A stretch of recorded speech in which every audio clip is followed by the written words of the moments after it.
tó dàgùn ṣe. Ohun ọwọ́ mi ò tó má fi gọ̀gọ̀ fà láráyé ń wá kiri.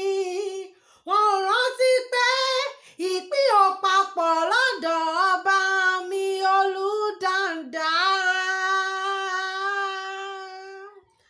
Wọ́n fẹ́ mọ̀ dí abájọ, wọ́n fẹ́ mọ̀ dí abájọ.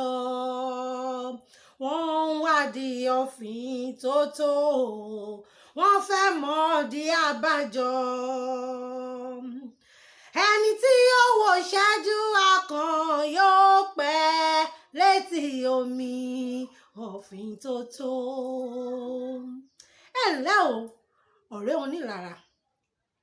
Òwe tiyín ni pé báwo lọ̀bọ ṣe sorí tí ìnàkí ò ṣe. Ṣèbí èmi àti lágbájá àti tàmẹ̀dò iṣẹ́ kan náà làjọ ṣe. Báwo ni wọ́n ṣe wá ní nǹkan báyìí tèmi ò ní? Ló wá ti torí ẹ̀ wá fi ìdí kókò káàkiri.